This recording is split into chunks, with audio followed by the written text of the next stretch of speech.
اللہ تعالیٰ فرماتا ہے ہم نے نطفے کو، نطفہ کہتے ہیں منی کا ایک بوند، نطفے کو ہم نے علقہ بنایا، علقہ کہتے ہیں چنگم کی طرح چپکنے والا خون، بستہ خون، خون جمع ہوا خون بنایا۔ اللہ فرما رہا ہے ثم خلقنا العلقۃ مضغۃ، پھر اس علقے سے، یہ چپکنے والا جو خون ہے، لوتھڑا ہے، اس سے ہم نے گوشت کا ٹکڑا بنایا، گوشت کا ٹکڑا بنایا، اس سے گوشت بن گیا۔ اب پھر اس میں اللہ فرماتا ہے فخلقنا المضغۃ عظاما، پھر اس گوشت کے ٹکڑے میں ہم نے ہڈیاں ڈالی، فخلقنا المضغۃ عظاما فکسونا العظام لحما، پھر جب ہڈیاں بھی بن گئی، گوشت بھی ہو گیا، تو ہم نے اس کے اوپر چمڑی چڑھا دی، اور پھر آخر میں اللہ فرماتا ہے ہم نے اس کو ایک بہترین شکل دے کر دنیا میں بھیجا۔ اب یہ ایمبریالوجی میں ہم آتے ہیں۔ ایمبریالوجی ڈاکٹرز جانتے ہوں گے، سائنس کے لوگ، جو بچے کی پیدائش کے جو مرحلے ہیں یا بچے کے پیٹ کے اندر کے معلومات، جو لوگ اس کے اسپیشلسٹ ہیں وہ ایمبریالوجی کہلاتے ہیں۔ ان لوگوں کے نقطۂ نظر سے آپ جا کر کے ان سے پوچھ لیں بچے کے مرحلے کیا کیا ہوتے ہیں، وہ بتائے گا۔ پہلے 4 ویکس میں کتنا ہوتا ہے، 8 ویک میں کیا ہوتا ہے، پھر 2 مہینے کے بعد کیا ہوتا ہے، پوری تاریخ موجود ہے، آج سائنس کھلا ہوا موجود ہے، آپ جا کر تحقیق کر سکتے ہیں بچہ پیدا ہونے کے جو مرحلے ہیں، منزلیں ہیں، وہ کتنی ہیں۔ تو آپ کو سائنس بھی آج بتائے گا کہ شروع میں وہ ایک بوند ہوتا ہے، اس کے بعد پھر جو ہے خون جمع ہوتا ہے، اور خون کی انہوں نے بھی، آج سائنس نے بھی یہ بتایا ہے، ایسے ہوتا ہے جیسے چپکنے والی کوئی چیز ہو، اور پھر اس کے بعد جیسے کسی نے چبا کر کے، یعنی دانتوں کے جو نشان ہیں، اس طرح کی چیز۔ عربی کی بہت ساری باریکیاں ہیں جو میں آج مختصر سے انداز میں نہیں بتا پاؤں گا۔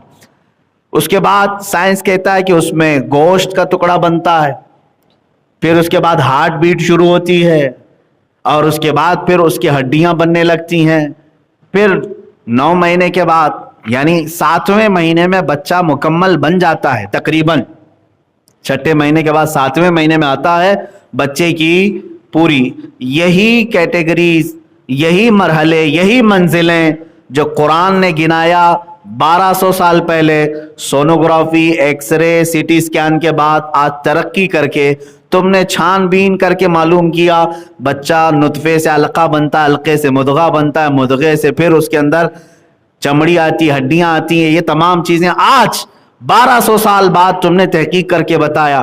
مجھے بتاؤ اس محمد عربی صلی اللہ تعالیٰ علیہ وسلم کے پاس کون سے سی ٹی اسکین کی مشین تھی، کون سا ایکس رے تھا، کون سا سونوگرافی تھا؟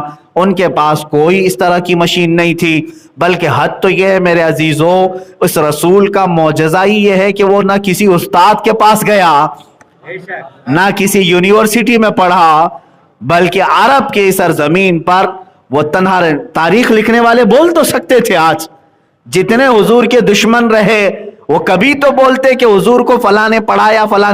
آج تک 1400 سال میں نہ کوئی یہودی بولا، نہ کوئی عیسائی بولا کہ محمد عربی فلاں سے انسپائر تھے، ان سے بہت زیادہ متاثر تھے، اس کی تعلیمات لے کر کے بیان، کبھی نہیں۔ ان کو معلوم ہے 63 سالہ زندگی میں میرے آقا کے پاس کوئی استاد آیا ہی نہیں، جو آیا وہ جبرائیل، لیکن استاد بن کر کے نہیں، رب کا قاصد بن کر کے آیا۔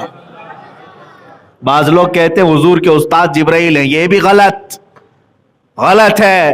میرے رسول کا اگر کوئی استاد ہے تو قرآن سے پوچھو کون ہے، قرآن خود پڑھ کر کے بتائے گا، الرحمن علم القرآن، وہ رحمان ہے جس نے اپنے حبیب کو قرآن سکھایا ہے، شاگرد مصطفیٰ ہے، استاد رب ذوالجلال ہے، بس اس کے بیچ میں کوئی نہیں۔ جبرائیل علیہ السلام کا کام کیا ہے؟ بلکہ بعض اوقات تو خود کہتے ہیں لے کر کے آئے الف لام میم، آیتیں لے کر کے آئے ہیں، یہ بھی تو آیت ہے نا، کاف ہا یا عین صاد، یہ بھی آیت ہے۔ نہ مجھے اس کا معنی معلوم، نہ تمہیں معلوم، کسی کو نہیں معلوم، پوری امت میں کسی کو نہیں معلوم، آج تک نہیں معلوم۔ معلوم ہے آپ کو یہ بات؟ جو حروف مقطعات ہیں، سورتوں کے شروع میں جو الفاظ آتے ہیں، ان کا ترجمہ نہیں کر سکتے، یہ ترجمہ ہے قرآن میں لے کے بیٹھا ہوں۔ ترجمے والا قرآن بھی اٹھا کر کے دکھاؤں، وہاں پر آپ کو ڈیش ڈیش رہے گا، کوئی ترجمہ نہیں کر سکتا ان آیتوں کا. کیوں؟ یہ اللہ اور مصطفیٰ کے درمیان کے راز ہے. حتیٰ کہ جبرائیل امین علیہ الصلاۃ والتسلیم کو بھی ان آیتوں کے معنی نہیں بتائے گئے. اگر وہ استاد ہوتے تو حضور پاک صلی اللہ تعالی علیہ وسلم ان سے پوچھ لیتے نا کہ جبرائیل یہ کاف ہا یا عین صاد کا کیا معنی ہے. نہیں، میرے آقا کو معلوم تھا جبرائیل کا کام صرف پیغام پہنچانا ہے اور علم دینا تو اللہ کا کام ہے. میرے عزیزو، اب یہاں چیلنج سب سے بڑا یہ ہے کہ قرآن اس رسول کی زبان سے بیان کرایا گیا جو رسول کبھی کسی استاد کے پاس گیا ہی. کیا یہ معجزہ نہیں ہے؟ یہ معجزہ نہیں ہے؟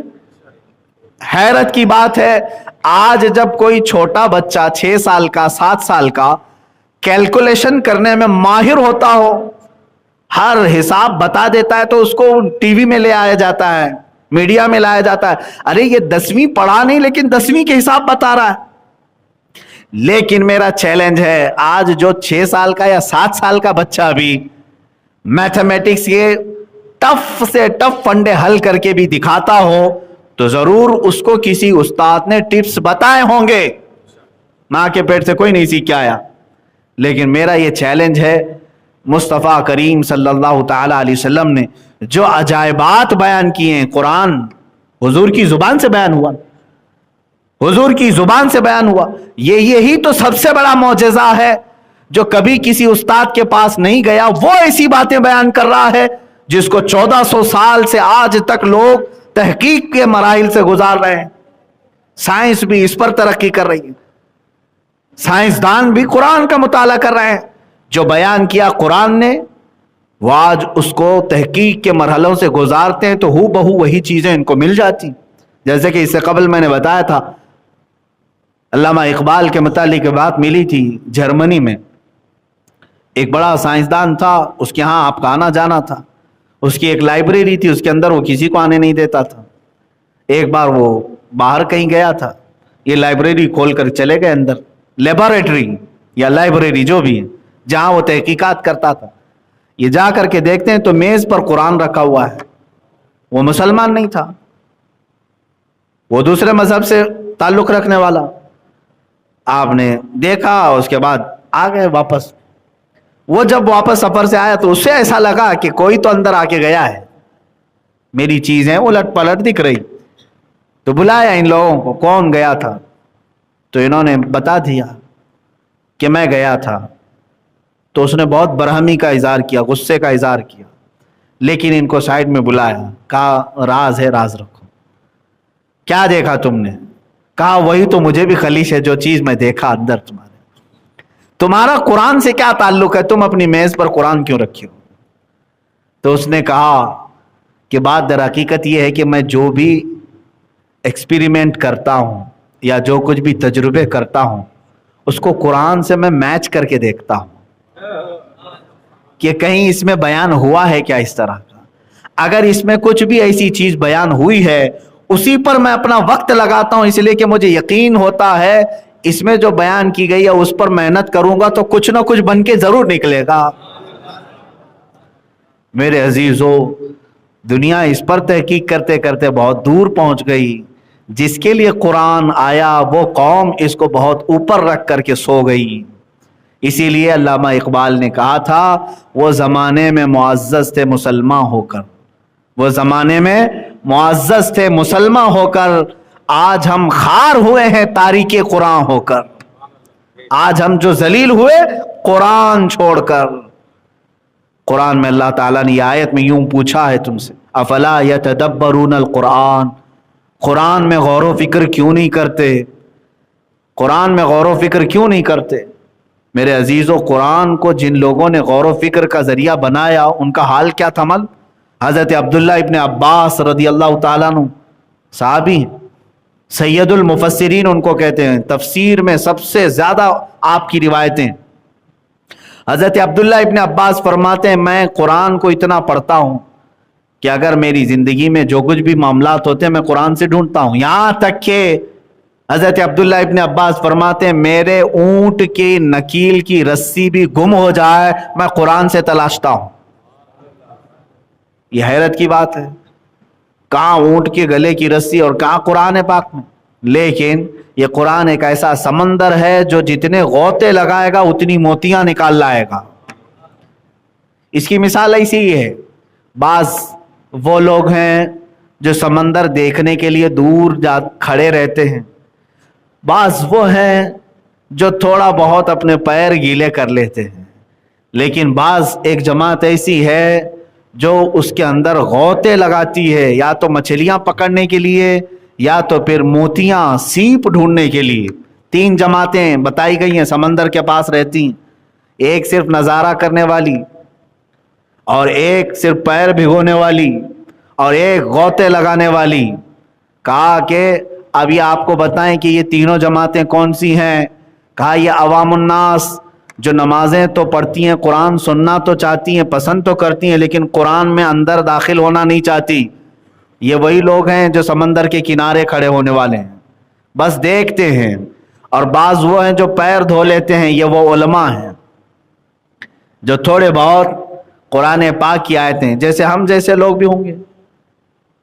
یعنی ہم دور سے تو نہیں دیکھ رہے، اتنا تو ہے اللہ کا فضل ہے کہ ہم نے قرآن پڑھا بھی، یاد بھی کیا، اور اس کی ترجمہ اور تفسیر تک چلے گئے، تو پیر دھونے والوں میں کم سے کم نام آ گئے. لیکن فرمایا گیا کہ وہ جماعت جو غوطے لگاتی ہے وہ امام اعظم ابو حنیفہ، امام شافعی، امام مالک، امام احمد بن حنبل، یہ وہ لوگ ہیں جو قرآن پڑھتے ہیں اور اس کی باریکیاں اور اس کے اندر کی موتیاں نکال کر کے قوم کو پیش کرتے ہیں. تو یہ 3 جماعتیں ہیں. اب آپ کا کون سی جماعت میں نام آتا ہے، یا آپ کو ڈیسیژن لینا ہے، آپ کا فیصلہ ہے. بلکہ میں سمجھتا ہوں بعض تو وہ ہوں گے جو سمندر سے ڈر کے روڈ پہ ہی کھڑے ہوتے ہوں گے، دیکھتے بھی نہیں ہوں گے، قریب بھی نہیں جاتے ہوں. ایسی بھی جماعت ہے، وہ جانا بھی نہیں چاہتے ہو قرآن کے قریب. آج شاید ان لوگوں میں بھی کئی لوگوں کا نام شامل ہو سکتا ہے. الحمدللہ مسجدوں میں آنے والے کم سے کم اتنا تو ہے کہ قرآن سنتے ہیں، نمازوں میں قرآن سنتے ہیں، یا پھر کسی اور موقع پر قرآن سن لیتے ہیں، لیکن اس پہ غور و فکر نہیں کرتے، نہ ہی اس کے ترجمے کی طرف جاتے، نہ تفسیر کی طرف. اتنا تو ہے کہ قرآن دیکھتے ہیں، چومتے ہیں، چھوتے ہیں. اور بعض لوگ قسم کھانے کے لیے اٹھا بھی لیتے ہیں، یا میتوں پر پڑھنے کے لیے قرآن خوانی کروا لیتے ہیں. اتنا تو کر ہی لیتے ہیں. اور بعض علماء ہیں جو قرآن پاک کے ترجمے پڑھ لیتے ہیں، تفسیریں پڑھ لیتے ہیں اور بیان بھی کر لیتے ہیں. لیکن وہ جماعت آپ نظر نہیں آتی جو غوطے لگاتی تھی، سمندر میں ڈوب کر کے موتیاں نکالتی تھی، وہ جماعت اب نظر نہیں آئے گی. لیکن میرے عزیزوں، ان 3 جماعتوں کے علاوہ چوتھے میں نہ آ جاؤ، جو قرآن کو چھونا بھی نہیں چاہتے، دیکھنا بھی نہیں چاہتے، ورنہ ہلاکت ہوگی. اسی لیے فرمایا، حدیث پاک میں ہے، جس گھر میں قرآن کی تلاوت نہیں ہوتی وہاں مردے رہتے ہیں. اس گھر میں مردے رہتے ہیں. کس کے گھر میں مردے رہتے ہیں ان کو خود معلوم ہونا چاہیے. عورتوں کو چاہیے کہ قرآن کی تلاوت کریں، بچوں کو قرآن کی تلاوت سکھائے. حضرت عبداللہ ابن مسعود رضی اللہ تعالیٰ عنہ سے متعلق ایک روایت ملتی کہ جب قحط آ گیا لوگ پریشان تھے، لیکن آپ خوشحال تھے، اور آپ کے پیشانی پر ذرا برابر بل نہیں. کچھ لوگوں نے پوچھا قحط سالی کا کچھ خوف نہیں آپ کو؟ کہا نہیں، ڈر نہیں ہے، اس لیے کہ میں نے رسول کریم صلی اللہ تعالیٰ علیہ وسلم سے سنا ہے جس کے گھر میں اس کی بچیاں یا بچے سورہ واقعہ پڑھتے ہیں وہ کبھی محتاج نہیں ہوں. میں اپنی بچیوں کو سورہ واقعہ کی تلاوت روزانہ کرواتا ہوں، مجھے قحط کا کوئی خوف نہیں. عزیزان گرامی وقار، آپ بھی کیا اپنے بچوں اور بچیوں کو اس طرح کی روٹین میں لگاتے ہیں؟ خود کو بھی تو چاہیے. آج چلو قرآن اٹھانے میں اگر تمہیں بھاری لگتا ہے تو ہر ایک کے موبائل میں آ چکا ہے. موبائل تو ایسا تمہارا یار ہے کہ اس سے دور رہتے نہیں ہو، نہ سونے کے وقت، نہ کھانے کے وقت، نہ طہارت میں جانے کے وقت، کہیں نہیں چھوڑتے اس کو. اتنا قریبی یہ لنگوٹ یار ہے، اس کے باوجود اس کے استعمال میں کبھی اس کے نصیب میں اس کی اسکرین پر قرآن کھولنا نہیں آتا۔ ڈاؤن لوڈ کر لو، قرآن پاک رکھ لو، کبھی تو نکالو قرآن پاک۔ اگر دیکھ کے پڑھ نہیں سکتے تو کم سے کم ریکارڈڈ قرآن پاک کی آوازیں اس میں سینکڑوں قاریوں کی قرآن کی تلاوت محفوظ ہے۔ اے نوجوانوں، اگر تمہارے پاس دیکھ کر کے پڑھنے کا اتنا موقع نہیں مل رہا ہے تو تم ایئر فون لگا کر کے گندے اور غلیظ گانے سننے سے بہتر ہے کہ قرآن کے نغمے سن لو۔ اپنے کانوں میں ایئر فون لگا کر کے بہت ساری چیزیں تم سنتے رہتے ہو، قرآن سنو۔ اگرچہ تمہیں سمجھ میں نہ آئے لیکن ایک بات یاد رکھو، قرآن بارش ہے، تمہارے دل کو دھوتا رہے گا، دھوتا رہے گا۔ جس قدر آیتیں تمہارے کانوں میں پڑتی جائیں گی اتنا تمہارے دل کا میل یہ دھوتا رہے گا۔ قرآن سننا بھی عبادت ہے، پڑھنا بھی ہے، سننا بھی عبادت ہے، لیکن کیا سب سے زیادہ ناانصافی ہم نے قرآن کے ساتھ نہیں کی؟ ہماری قوم نے۔ آج یہ قرآن سب سے زیادہ دور ہو گیا۔ بچپن میں ہم اپنے بچوں کو قرآن سینے سے لگا کر کے بھیجتے تھے مدرسوں کو، یہی آج بھی معمول ہے۔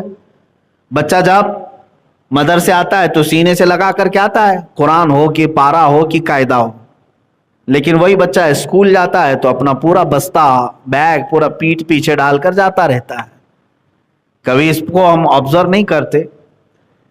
بچپن سے ہمارے بزرگوں نے بتایا تھا کہ قرآن سینے کی طرف پہلے نمبر پر ہو، بعد میں اس کے بعد جو کچھ بھی ہے وہ قرآن کے بعد، لیکن بڑا ہونے کے بعد بچہ اس کو پیچھے ڈال دیتا ہے، اس کو آگے کر لیتا ہے، قرآن پاک کو چھوڑ دیا جاتا ہے۔ اور بہت سارے لوگوں کا تو آج رواج ایسا ہے کہ ایک بار قرآن دیکھ کر کے ناظرہ ختم ہو گیا، ختم قرآن کی محفل ہو گئی، اس کی ہدیہ ہو گیا، اس میں لڈو لایا، گل پوشی کیا، استاد کو نذرانہ دے دیا، اس کے بعد قرآن اٹھا کر کے رکھ دیا۔ اب کسی سے ہم نے کہا بھی تھا بیٹا قرآن پڑھو، کہا نہیں میرا ختم ہو چکا ہے قرآن۔ ارے قرآن ناظرہ ختم ہو گیا تو اس کا مطلب کیا ہے؟ یہ کوئی ڈگری تھی جو تو انجینئرنگ کر رہا تھا، اب دوبارہ نہیں پڑھے گا؟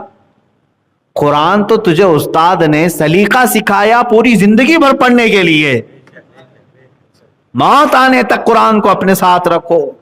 اور یہ تمہارا ایسا رفیق ہے، ایسا دوست ہے جو قبر میں بھی تمہارا ساتھ نہیں چھوڑتا، بلکہ فرمایا گیا قبر میں اگر کوئی تمہارے لیے انسیت کا سبب بن سکتا ہے، کوئی تمہارے دل کو ہلکا کرے گا گھبراہٹ سے، ڈر سے، تو قرآن ہے۔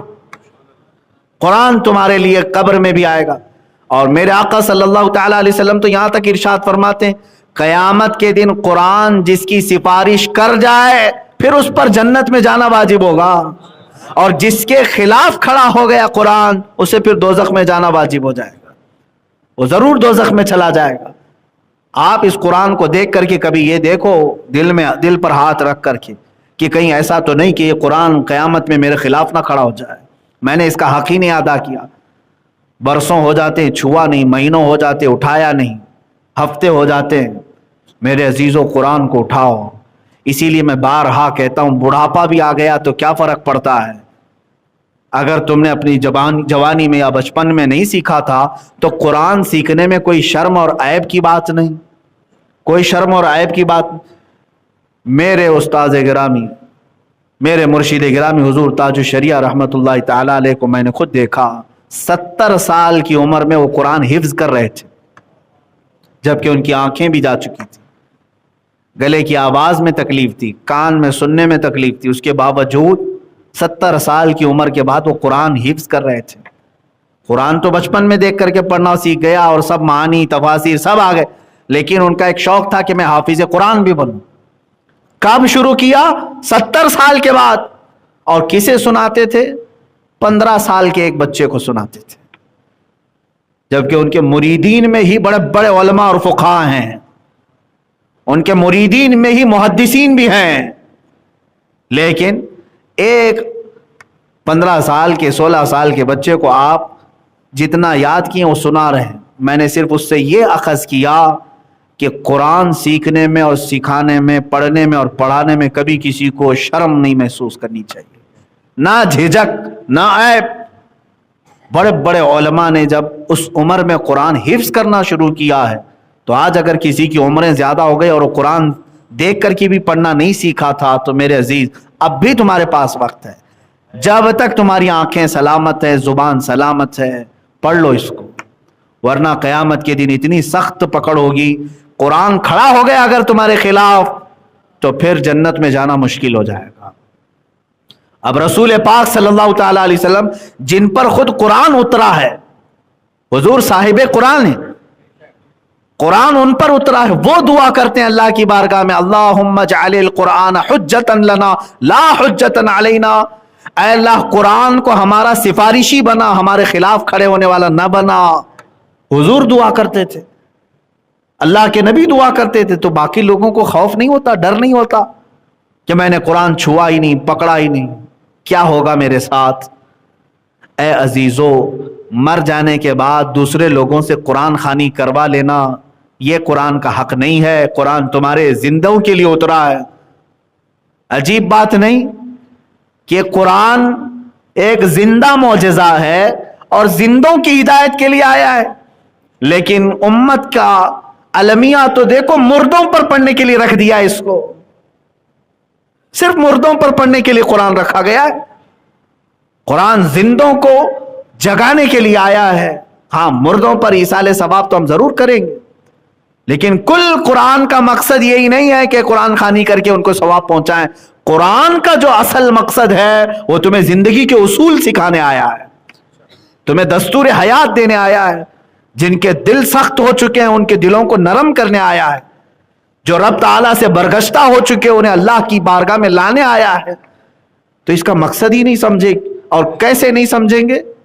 کیسے سمجھیں گے جب چھوئیں گے نہیں اس کو، پکڑیں گے نہیں اس کو؟ جا کر کے اپنے گھروں میں دیکھ لیں، عورتوں سے بھی میں گزارش کروں گا، اللہ ماشاء اللہ سب گھروں کی بات نہیں کرتا، اکثر گھر ایسے بھی ہیں جہاں روزانہ تم ٹی وی تو پوچھتے ہوں گے، فریج کو روزانہ پوچھ کر کے رکھتے ہیں، گیس کے چولہے کو ہر دن صاف کر کے رکھتے ہیں، قرآن کو دیکھو دھول بھی جمی ہوگی، اتنا اوپر رکھ دیا جاتا ہے کہ ہاتھ بھی نہ جائے، رمضان ٹو رمضان اس کو اتارتے ہیں، یا پھر اوکیشنلی موسمی طور پر کوئی اگر بڑی رات آ جائے یا پھر گھر میں کسی کی میت ہو جائے تو اتارے ہیں۔ نہیں میرے عزیزو، قرآن تمہارے لیے اتنا عام ہو جائے، اتنا عام کہ تم اپنے دنوں کی ابتدا قرآن سے کرو، پھر دیکھو اللہ تعالیٰ تمہیں کس اوج پر پہنچائے گا۔ اقبال نے یہی کہا، وہ زمانے میں معزز تھے مسلمان ہو کر، آج ہم خوار ہیں تاریک قرآن ہو کر۔ درس قرآن اگر ہم نے نہ بھلایا ہوتا، یہ زمانے نے زمانہ نہ دکھایا ہوتا۔ درس قرآن اگر ہم نے نہ بھلایا ہوتا، یہ زمانے نے زمانہ نہ دکھایا ہوتا۔ آج جو زمانہ ہمیں اپنا سخت چہرہ دکھایا ہے، اس کی وجہ یہی ہے کہ تم درس قرآن کو بھول بیٹھے۔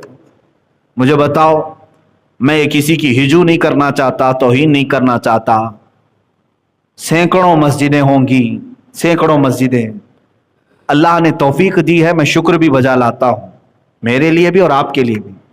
کتنی مسجدیں ایسی ہیں جہاں نماز کے بعد بیٹھ کر کے کوئی تفسیر قرآن کا درس ہو رہا ہو؟ کہاں ہے؟ میں زیادہ اس کو پریفر اسی لیے کرتا ہوں، میں اپنے جلسے چھوڑ دیتا ہوں لیکن قرآن کی تفسیر کو نہیں چھوڑنا چاہتا، پھر بھی ایمرجنسی آ جائے تو الگ مسئلہ ہے۔ میں نے یہ محسوس کیا میری اپنی زندگی میں، آج تقریباً 10 سال ہو گئے قرآن کی تفسیر عرض کرتے ہوئے، میں نے محسوس کیا ہے جو ہارٹ چینجنگ، جو دل کا انقلاب قرآن کی تفسیر سے آتا ہے وہ بڑی بڑی کانفرنسوں سے بھی نہیں آتا۔ یہ میں نے محسوس کیا ہے، قرآن کا درس اور قرآن کی تفسیر جو دلوں کو بدلتی، آنکھوں میں آنسو لے آتی ہے، دل جو نرم ہو جاتا ہے اور رب کی بارگاہ میں جھکنے پر اپنی لذت محسوس کرتا ہے، وہ بڑے بڑے جلسوں میں بھی نہیں دیکھا، بڑی بڑی تقریروں میں بھی نہیں ہوا۔ جلسے آج تقریروں کے اللہ ماشاءاللہ صرف دکھاوا رہ گیا ہے۔ اللہ ہم سب کو ہدایت عطا فرمائے۔ میں اگر ان باتوں کو سختی کے ساتھ عرض کر رہا ہوں تو بعض لوگ مجھے بھی بلیم کریں گے کہ آپ بھی جلسے بہت ساری چیزیں کرتے ہیں۔ میرے عزیزوں، میں اس کا مخالف ہوں، جلسے ضرور ہونی چاہیے لیکن جلسوں کے اندر جو روحانیت ہونی چاہیے وہ غائب ہے. پان کھاتے لوگ, گٹکا تھوکتے ہوئے لوگ جلسوں میں کھڑے ہیں ناپاکی کی حالت میں. ایسا لگتا ہے جیسے کوئی تماشا دیکھنے کے لیے سرکس میں آئے ہوئے لوگ دور دور کھڑے ہو کر کے تماشا دیکھ رہے ہوں, جیسے اسٹیج پر کون کتنا چلا رہا ہے. اور آنے والا بھی یہ سوچتا ہے کہ میرے اوپر جتنے نعرے لگیں اتنا میں کامیاب ہو جاؤں گا, چاہے ان کے دل میں بات اترے کہ نہ اترے. اور انتظامیہ جو کمیٹی ہوتی ہے جلسے کرانے والی, ان کا بھی خیال یہی ہوتا ہے سائلنٹ مقرر نہیں چلتا, تھوڑا اچھل کود کرنے والا چاہیے, لوگوں کو کچھ ہنسائے, لوگوں کو کچھ جوش دلائے. تو پھر اگر یہی نظام جلسوں کا رہ گیا تو میں سمجھتا ہوں یہ بیکار ہے, فضول ہے, مال کا ضیاع ہے, پیسوں کا خرچ کرنا ہے.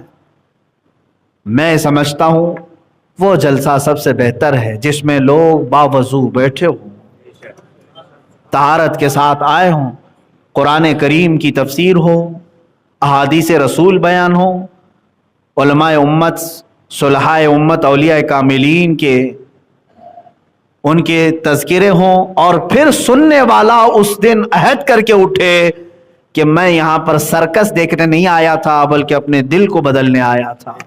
وہ توبہ کر کے اٹھے تو یقیناً اس کا فائدہ ہوگا. لیکن میرے عزیزو, جہاں کہیں آپ کی پہنچ ہے یا میری آواز جہاں تک پہنچتی ہے, میں یہ کہوں گا ہر عالم کو چاہیے کہ وہ تفسیر قرآن کو شروع کر دے. اپنی قوم کو جب تک تم قرآن سے قریب نہیں کرو گے تب تک یہ دھکے کھاتی رہے گی. قرآن ان کے لیے آیا ہے, ہمارے لیے آیا ہے. درس قرآن اگر ہم نے نہ بھلایا ہوتا, یہ زمانے نے زمانہ نہ دکھایا ہوتا. پھر سے واپس آ جاؤ, تمہارے پاس پورا نظام حیات ہے. قرآن پاک سے دور ہونے کی وجہ سے کہاں کہاں ہم دھکے کھا رہے ہیں جانتے ہیں؟ لوگ ہمیں بیوقوف بنا رہے ہیں ہر فیلڈ میں, ہر میدان میں. تجارت کے اصول تمہیں معلوم نہیں, دھوکے میں آ جاتے. قرآن پاک نے وہ بھی سکھایا ہمیں. بیمار ہو گئے تو سب سے پہلے باباؤں کے چکر کاٹے اور جوتیشوں کے پاس جا کے ہاتھ دکھائے, ہماری بھوشمانی کرو, کیا ہوگا کیا نہیں ہوگا, فال کھول کر کے دیکھو. بہت سارے لوگ یہی, اچھا یہ بعض لوگ, میں ان کو غلط نہیں کہتا, ہمارے پاس بھی آ کر سیدھے یہی کہتے ہیں فال کھول کے دیکھنا ہے. میرے بھائی, میں فال کھولنے والا نہیں ہوں, طوطا لے کے نہیں بیٹھا ہوں. وہ طوطے والے لوگ ہوتے ہیں. لیکن ہو یہ رہا ہے کہ کثرت سے سارے لوگ اس کام میں مبتلا ہو گئے, اس لیے وہ آج آ کر کے, ان کا وہ بھولا پن ہے, انہیں معلوم نہیں. ہاں, استخارہ اس کو کہتے ہیں.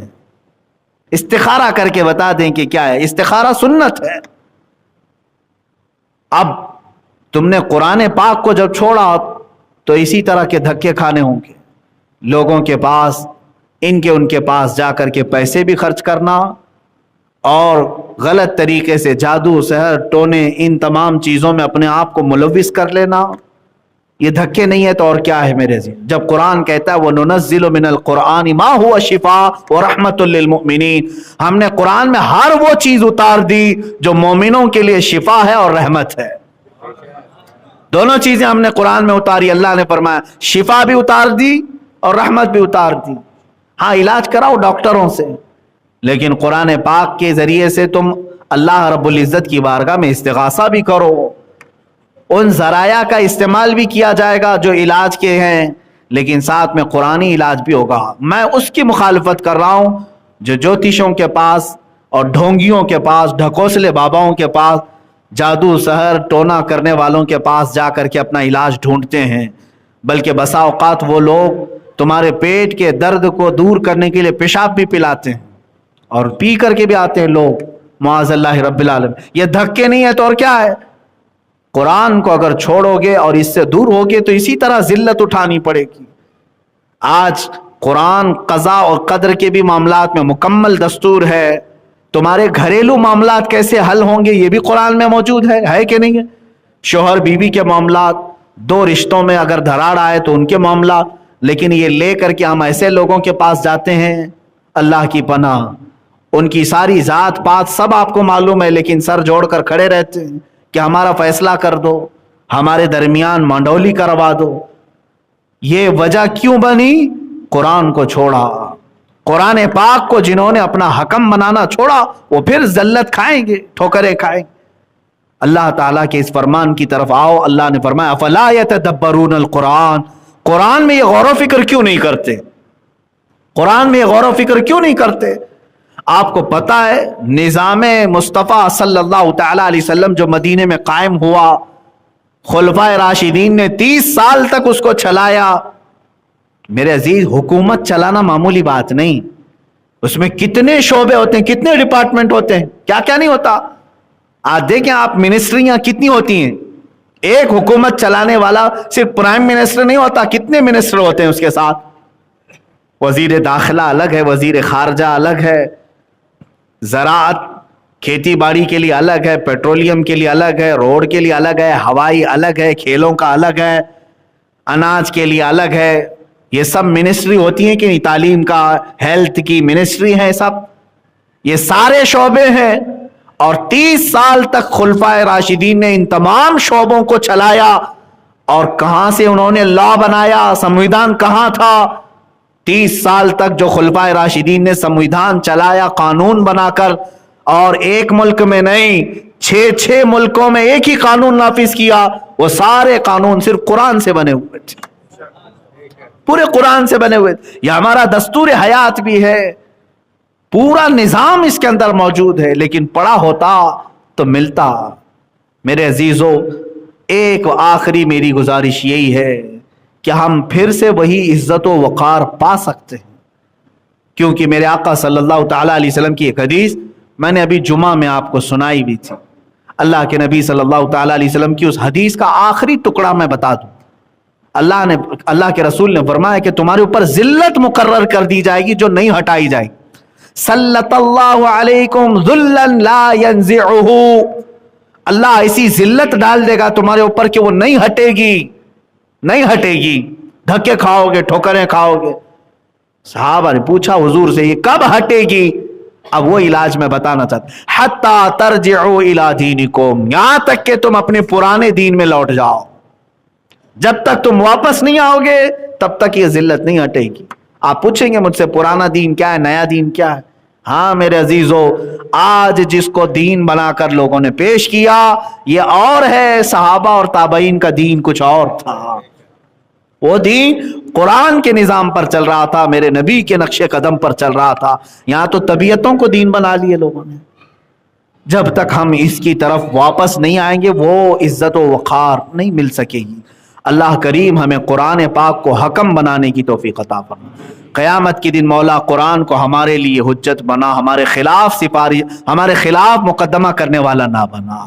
اے رب ذوالجلال, قرآن پاک کو ہمارا قبر میں مونس اور رفیق بنا, دنیا میں بھی ہمارے لیے نظام حیات اور ہمارے لیے دستور حیات اور ہمارے لیے معاون و مددگار بنا. اے رب ذوالجلال, اس کی ہر آیت پر اور تفسیر پر مجھے بھی اور سب کو عمل کرنے کی توفیق عطا فرمائے. وآخر دعوانا ان الحمدللہ رب العالمین. السلام علیکم.